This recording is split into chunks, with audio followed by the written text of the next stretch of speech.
आप सबने इंडियन फ़िल्मों के अंदर पाकिस्तानियों का पोर्ट्रेल तो देखा होगा कि जैसे पाकिस्तानी हर वक्त जाहिल गवार दिखाए जाते हैं। इसके अलावा जितने भी अफ़गानी दिखाए जाते हैं वो भी जाहिल और गवार दिखाए जाते हैं। लेकिन मामला जो है वो मज़ीद आगे बढ़ गए हैं। अब करेला स्टोरी की रिलीज़ के बाद एक ऐसी कंट्रोवर्सी खड़ी हो गई है जिसकी वजह से पूरे इंडिया में 2 धड़े बन चुके हैं। बहुत सारे ऐसे स्टेट्स हैं जिन्होंने केरला स्टोरी को मुकम्मल तौर पर ब्लॉक कर दिया है, बैन कर दिया है। मिसाल के तौर पर बंगाल के अंदर केरला स्टोरी को कंप्लीट बैन कर दिया है इस्लामोफोबिक कहकर। जबकि बहुत सारी ऐसी स्टेट हैं जैसे यूपी है और हरियाणा वगैरह है, उन्होंने इसके ऊपर टैक्स हटा दिया है। टैक्स हटाने का मतलब ये है कि आप तमाम लोग जाएं और वो मूवी लाजमी देखें, चाहे कि वो इस्लामोफोबिक है। इसके अलावा इससे पहले भी काफ़ी ऐसी मूवीज़ देखी जा सकती हैं जिसके अंदर मुसलमानों का पोर्ट्रे है लेकिन इंतहाई नेगेटिव, और हमेशा जो दहशतगर्द है वो मुसलमान ही दिखाया जाता है। लेकिन तब तक तो मामला ठीक थे, लेकिन अब कंट्रोवर्शियल और एक कॉन्स्पेरेसी थ्योरीज को भी जन्म दिलाया जा रहा है। सो आज की वीडियो हम ये डिस्कस करने की कोशिश करेंगे कि आखिर बॉलीवुड के अंदर इस्लामोफोबिया किस हद तक फैल चुका है, और उसके अलावा इस चीज़ को नोट करने की कोशिश करेंगे कि आखिर इस केरला स्टोरी की कंट्रोवर्सी क्या है और कॉन्स्पेरेसी थ्योरीज को किस तरह इसके थ्रू जो है वो इंक्रीज़ किया जा रहा है, जिसका फैक्ट से कोई ताल्लुक है ही नहीं। वीडियो के आगाज़ में ये बात कहता चलूँ कि आज की वीडियो में आर्गूमेंट के ऊपर बात की जाएगी, फैक्ट को मैं थोड़ा सा सेकेंडरी रखूँगा। सबसे पहले तो अगर हम इस मूवी की स्टोरी देखते हैं तो इस मूवी के अंदर 3 मेजर आर्गूमेंट रखे गए हैं। पहला, स्टोरी के अंदर जो पहला प्ले है उसके अंदर एक हिंदू लड़की दिखाई गई है जिसकी दोस्ती जो है वो एक मुस्लिम लड़की के साथ हो जाती है। देन वो मुस्लिम लड़की उससे बार बार अपने डायलॉग के थ्रू, बहुत कुछ करने के थ्रू जो है बड़ी चालाकी के साथ, जो मेन यहाँ पे आर्गूमेंट है कि बड़ी चालाकी के साथ उसे जो है मुस्लिम के अंदर कन्वर्ट कर लेती है। देन उसकी शादी जो है वो एक मुस्लिम से करवा दी जाती है, और देन उस मुस्लिम जो है जिसके से शादी होती है वो डिफरेंट होता है। देन उसको आईएस के अंदर रिक्रूट करवा कर सीरिया के अंदर जंग करने ले लिया जाता है, जहाँ उसका रेप वगैरह किया जाता है मुसलमानों के मतलब लीडर्स के, जो वहाँ के लड़ने वाले आईएसआईएस के हैं। देन वो वापस इंडिया आने की कोशिश करती है, लेकिन इंडिया जो है वो उसे वापस आने नहीं देता। तो इस तरह की ये पूरी स्टोरी है। अब इस स्टोरी के अंदर 2 से 3 मेजर आर्गूमेंट हैं जो वाज़े तौर पर दिखाए गए हैं। पहला आर्गूमेंट जो है वो ये दिखाया गया है कि जो कन्वर्जन है वो फोर्स कन्वर्जन के थ्रू की जाती है। जो दूसरा आर्गूमेंट है वो ये है कि तमाम मुसलमान जो हैं वो हिंदू लड़कियों को इस्तेमाल करना चाहते हैं बाहर लेके जाने के लिए। मेजर आर्गूमेंट है कि पूरी मुस्लिम कम्युनिटी जो है वो इस वक्त हिंदू जो मज़हब है उसके खिलाफ है और उसको कन्वर्ट करवाना चाहती है अपने मज़हब के अंदर, और उस कन्वर्जन के लिए हर हीला और हर तरीका जो है वो इस्तेमाल किया जा सकता है। और उसके बाद लव जहाद का एंगल भी उसके अंदर बड़े वाज़े तौर पर दिखाया गया। सबसे कंट्रोवर्शियल बात जो इस मूवी के आगाज़ में लिखी गई थी कि इसके जो डायरेक्टर हैं सुदीप्तो सिंह, उन्होंने इसके अंदर जो नंबर रखा था कि हिंदू लड़कियों को कन्वर्ट करने का, वो 32,000 था। यानी कि केरला के अंदर पिछले 20 सालों के अंदर 32,000 लड़कियों को कन्वर्ट करवा कर आईएसआईएस के अंदर भेजा जा चुका है। देन अब इसकी फैक्ट चेकिंग की जाए तो ये फैक्ट हर तरह से रॉन्ग है, क्योंकि इंडिया के अंदर अगर ओवरऑल आप आईएसआईएस रिक्रूट देखते हैं तो वो तकरीबन 160 के करीब हैं, और उसके अंदर तकरीबन 70 से 80 बंदे जो हैं वो केरला के हैं, और उसके अंदर भी सिर्फ 6 औरतें हैं जो कन्वर्ट की मतलब जिनकी कन्वर्जन हुई है और वो करेला से आईएसआईएस के ग्रुप में गए हैं।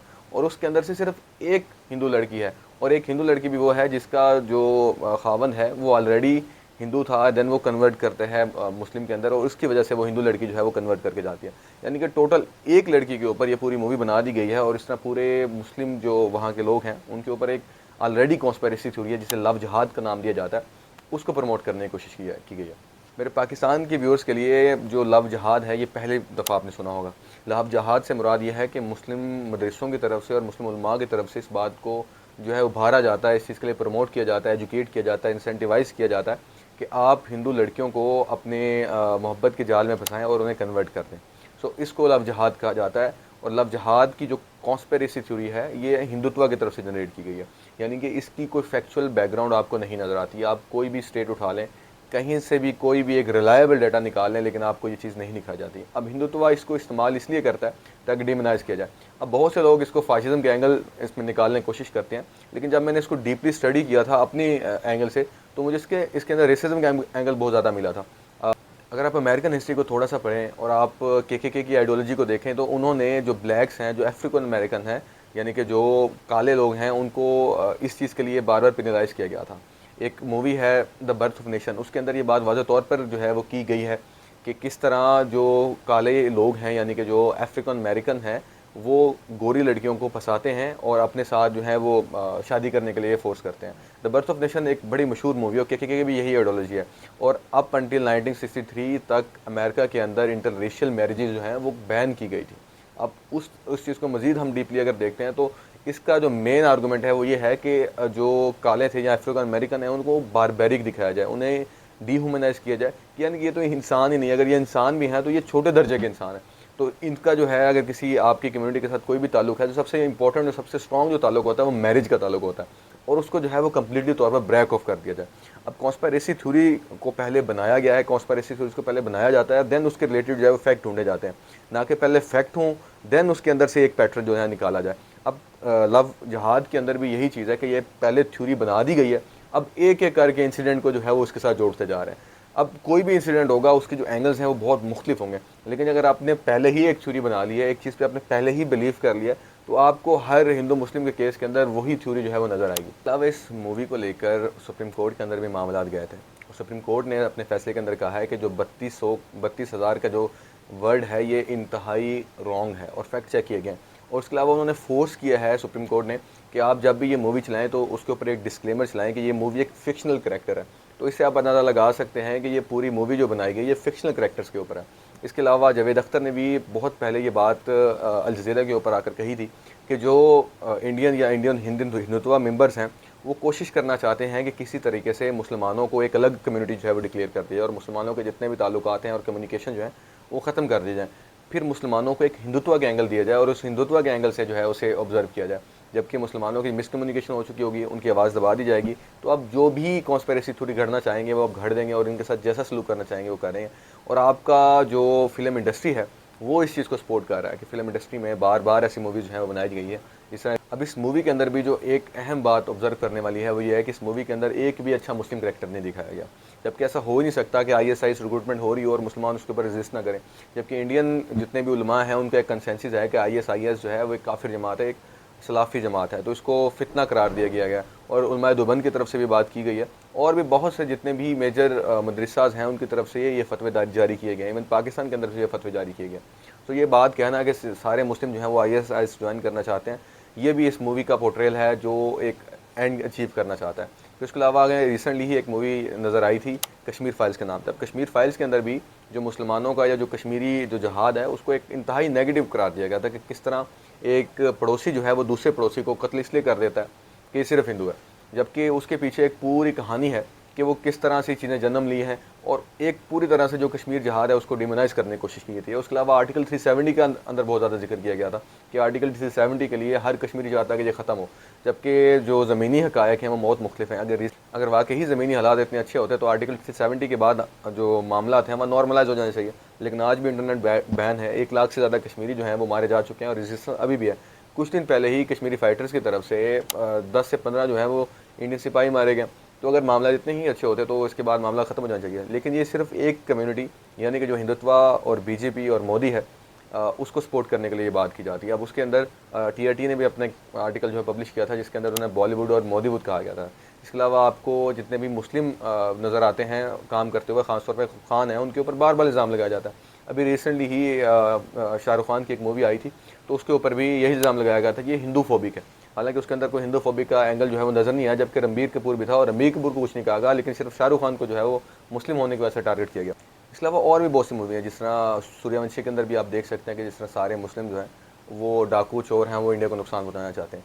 तो इसके अलावा जितनी हिस्टोरिकल मूवीज़ आप देख लें, पद्मावत को देख लें, पद्मावत के अलावा भी आप अगर कोई भी हिस्टोरिकल मूवी दिखा लें उसके अंदर जो मुसलमानों का पोर्ट्रेल है, जिस तरह गौरी का पोर्ट्रेल जो है पद्मावत के अंदर किया गया कि गौरी इंतहाई जो है वो जालिम जाबिर किस्म के शख्स है, जिसके मुकाबले के अंदर जो एक हिंदू है वो एक इंतहाई संस्कारी और एक इंतहाई जो है वो सिविलाइज शख्स है, जबकि हिस्ट्री जो है वो मुख्तलिफ जो है वो कलम के अंदर मुख्तलिफ बातें बताती है।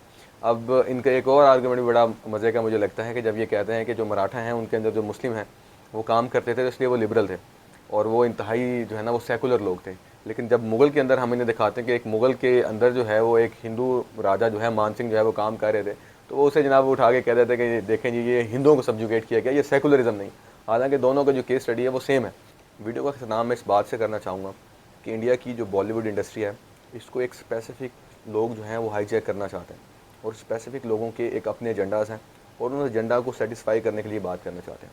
अब केरला स्टोरी रिलीज़ तब की गई जब बगल वाली एक स्टेट थी उसके ऊपर तेलंगाना जो है उसके अंदर इलेक्शन हो रहा था और इलेक्शन जीतना था, और इस मूवी के आने के बाद जो तेलंगाना स्टेट के अंदर जितनी भी कह लें जो इलेक्शन डिबेट थी वो सारी कन्वर्ट होकर जो मुद्दे होते हैं, मिसाल के तौर पर एजुकेशन पे बात हो रही होती है, लिटरेसी रेट पे बात की हो रही होती है, तो वो कन्वर्ट होकर हिंदू मुस्लिम के ऊपर हो जाती है। तो हिंदू मुस्लिम के ऊपर कन्वर्ट करना ही बीजेपी का मेन मकसद है कि ये सारी जो डिबेट है वो हिंदू मुस्लिम के ऊपर कन्वर्ट हो जाए। अब उसको अचीव करने के लिए मूवीज़ आती हैं और मूवी की वजह से डिबेट बनाई जाती है। अब जब सुप्रीम कोर्ट ने केरला स्टोरी को कह दिया है कि ये एक फिक्शनल स्टोरी है, लेकिन इसके बावजूद भी जब जम्मू कश्मीर के अंदर एक मुस्लिम ने कहा कि ये एक तो फिक्शनल स्टोरी है, उसे मारने पीटने लगे और उसके ऊपर प्रॉपर लड़ाई भी हमें देखने नजर आई और सिनेमाज़ के अंदर हमें एंटी मुस्लिम नारे भी देखने को नज़र आते हैं। अगर ये वाकई फिक्शनल करेक्टर है, उसे आप फ्रीडम ऑफ स्पीच के ऊपर जो है दिखा रहे हैं, तो एक स्पेसिफिक कम्युनिटी को क्यों मार्जिनलाइज किया जा रहा है? ये चीज़ आपको हॉलीवुड के ऊपर अभी नज़र आ जाती है। अगर आप नीचे कमेंट करेंगे तो मैं उसके ऊपर भी एक मूवी बना दूंगा कि इसमें हॉलीवुड के अंदर मुसलमानों का पोर्ट्रेल किया जाता है और एंटलिज्म के एंगल से वो आपको मज़ीद समझा भी दूंगा। लेकिन अभी अगर इस मुद्दे को देखते हैं तो इसमें सारा एंगल ही है और इसकी हमें जो स्टोरी है वो अगर हम इसका पायनियर देखते हैं कि जिसने इसको पीक पे लेके गए थे वो नाजी थे। नाजी टाइम के अंदर हिटलर ने अपने जितना भी इंटरटेनमेंट इंडस्ट्री है उसको इस्तेमाल किया था ज्यूज़ को परसुकेट करने के लिए। अब उसके अंदर सबसे मेजर जो चीज़ है वो 3 स्टेजेस के ऊपर था। अब big lie, reputation and then alienation. अब सबसे पहला जो स्टेज होता था कि आप इतना बड़ा झूठ बोलते हो कि वो लगता है कि यार चलो इतना बड़ा तो नहीं होगा लेकिन थोड़ा सा तो होगा। अब उसके अंदर जो 32,000 जो लफ्ज़ है ये इतना बड़ा झूठ है कि यार 32,000 औरतें इंडिया के अंदर से वो उठाकर आप कन्वर्ट करके ले गए हैं सीरिया के अंदर। अब उस इतने बड़े झूठ को आवाम तो नहीं मानेंगे, लेकिन हाँ जो लोग कह देंगे कुछ तो होंगे, 100-200 लड़कियां तो होंगी। फिर उसको बार बार रिपीट किया जाता है। अब रेपिटेशन के अंदर बार बार आर्टिकल जो है वो फेक न्यूज़ से पब्लिश किए जाते हैं। आजकल वेबसाइट खोलना तो वैसे भी कोई मसला नहीं है, तो कोई भी वेबसाइट खोल कर और उसके जो है स्क्रीनशॉट लेके लगा देते हैं कि देखें ये ऑथेंटिक सोर्स है और वो रिपीट होता है। एंड देन जो थर्ड स्टेज है कि जब एक मामला खड़े हो जाते हैं और लोग उस थ्योरी के ऊपर बिलीव कर लेते हैं तो फिर उसके केस स्टडीज़ लेके आ जाते हैं। मतलब फेक केस जो हैं वो दिखा दिए जाते हैं कि देखें जी वो देखें एक हिंदू ने मुस्लिम के साथ शादी कर ली तो इसके पीछे ये एंगल है। और फिर उसके बाद कम्प्लीटली एलियनेट कर दिया जाता है उस जो है पूरी कम्युनिटी को। जब एक कम्युनिटी एलियनेट हो जाती है फिर उसे तबाह बर्बाद करना बहुत आसान हो जाता है। सो इस तरह इन तमाम चारों स्टेप्स के ऊपर चलकर मुसलमानों को एलियनेट करने की कोशिश की जा रही है और बॉलीवुड मीडिया के अंदर इस्लामोफोबिया जो है वो इंतहाई शिद्दत पकड़ चुका है।